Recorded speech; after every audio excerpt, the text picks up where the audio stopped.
Hi, it's Mike Ferry, and welcome to Mike Ferry TV, the week of February the 8th. How fast did those 5 weeks go by for all of us? And the answer is quickly. A couple of kind of fun little events. Did the production retreat a couple weeks ago. We did it again in our studio. We were very lucky. The state approved 50 people in the room, socially spaced, wearing masks and all the rest. But it was interesting because I started the retreat, and you may have heard it because you may have been part of it, by saying, I'm asked all the time, what is 2021 going to be like? And I started the retreat by saying, I'd like to give you my projection. And I hesitated for a minute, and everybody kind of looked at me, and I said, we're going to experience 2021 as an extension of 2020. The only difference is we're getting more used to this type of business relationships that we have to motivate, care for, take care of, and service our clients. Yes, it's not the same, but guess what?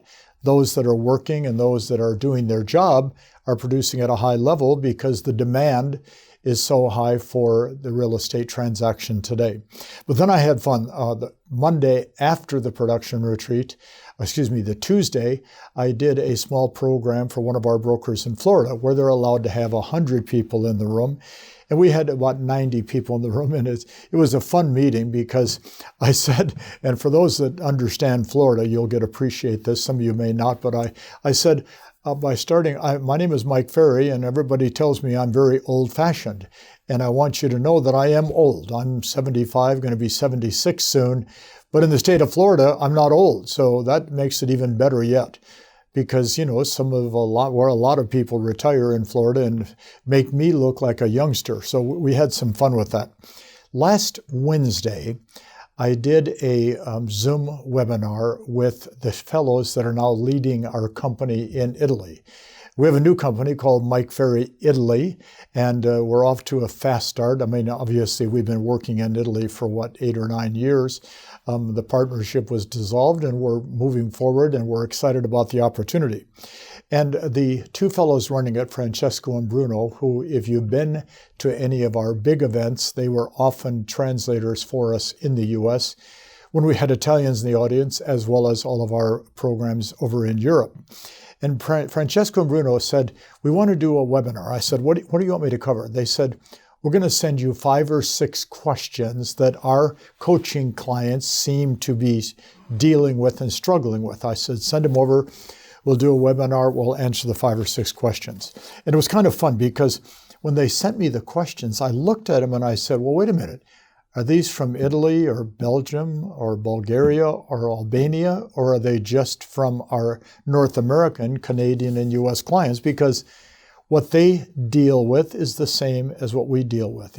I've probably shared with you, when we first started going to Italy, the biggest change we saw, or difference I should say, was that, in that part of the world, and very common to Europe and Russia, when a buyer buys a house, they pay a 3% commission to the buyer's agent. A fellow or gal that has the listing collects a 3% commission from the seller. So the burden is divided between buyers and sellers. So it's a little bit different. I personally think it's a much fairer system, but that's not how we do it in North America.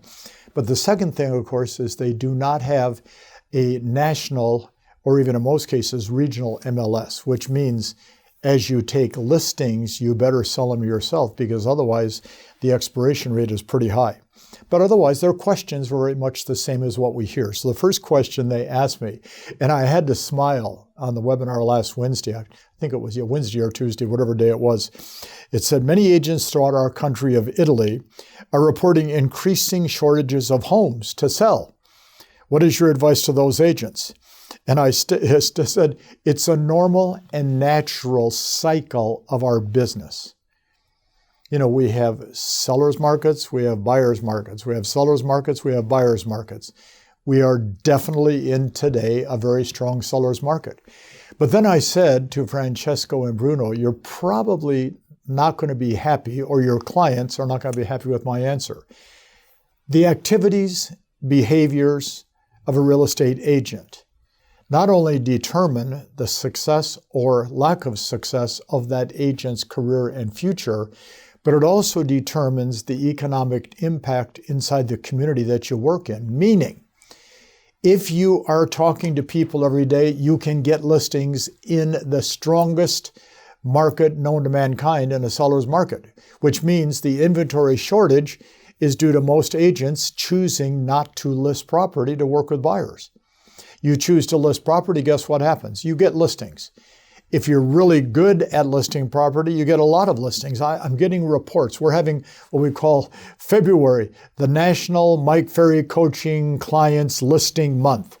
And I am telling you, our agents are off to record-setting months after just a week because they're focusing on talking to people to get listings. The second question, I'd like to increase the number of people in my database by at least 30% each year. What are your suggestions? Boy, did we discuss that a lot at our production retreat. Well, first of all, how many people do you really have in your database? Do you have 50, 100, 300, 500? I don't know how many this person from Italy has in their database, but I said if you have 3 people in your database, increasing by 30% is to have 4 by the end of the year. You have 800 people in your database, you got to increase it by 240 people, which is pretty difficult. So what I said is this, a database should be the people you know that are past clients and or people you know on a first name basis. People that you do business with, people in your community. You know what that's all about. But see, here's what I said to these in answer to the question. You should possibly consider having 3 separate databases. First, of course, past client centers of influence. Not putting anybody in that database that you meet just happen to be while you're talking at a function or prospecting. The second database should be starting to accumulate those agents around the marketplace and or the city, state, wherever you live, that you can refer transactions to and get referrals in return. One of the greatest strengths, I think, of the Mike Ferry coaching system is the referrals being done agent to agent.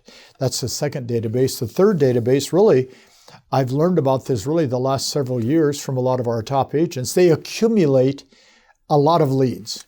And you've heard me say time and again, you probably shouldn't be keeping leads that are outside of the boundary of your definition of a lead. But they keep a lot of leads all the time. And what they do is they put them in what I call an incubator system. They are a third database, totally separate.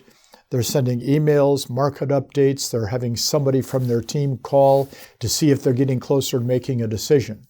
They've accumulated these leads through their marketing, their branding, their prospecting, their advertising, etc. So you can not only improve the quantity of your database, you can also improve the quality by how you choose to respond. The third question, what tricks would you suggest that will enable me to follow my schedule, have a stronger mindset, and discipline each day? And I started by saying, there are no tricks. I mean, it's really, you need to get 3 or 4 accountability partners. And every one of you should get 3 or 4 accountability partners. It doesn't matter where they work, where they live. You agree to be on a phone call together at, say, 8 o'clock in the morning or whatever time you start. You agree to what you're going to do for the next 2 to 3 hours. You then agree to talk to each other again at that time to share what you did or didn't do. Accountability partners is how you create the discipline to stay on your schedule. But I also suggested to these people in Italy this morning in Belgium, last Wednesday, that you might want to consider just tracking your time hour by hour for 24 days or 24 hours or for a half a day, just to show yourself what you are or are not doing. Take a yellow scratch pad. Arrive at the office at 8:30, I write 8:30. Below it, I put 9:30, and then I go back and I fill in what did I do in that hour. Be honest. You do that for 3 or 4 hours or 3 or 4 days or 3 or 4 weeks. You're going to learn what is causing your challenges with your schedule. The next question they asked was, when are you and Sabrina coming back to Italy? And I kiddingly said last Wednesday we would take the red-eye flight to go back that night if the borders were open. Obviously, with COVID-19 still in such a major portion of the world and such a challenge that we all face. We're not coming to Italy. We're not even doing any live events of consequence. We're going to start our live events hopefully in April. We're working on doing a live event in Florida where they can put 300 people socially spaced in a room that holds probably several thousand. And we're looking at trying to do that first live event, and it's been a while. So we won't be in Italy till this COVID situation is a little less threatening to everybody, starting with you and I. So thanks for being with Mike Ferry TV today. We have a short month in the month of February, which means we have to be a little more efficient, a little more aggressive, and a little bit better than we were yesterday. Thanks for watching. See you next week.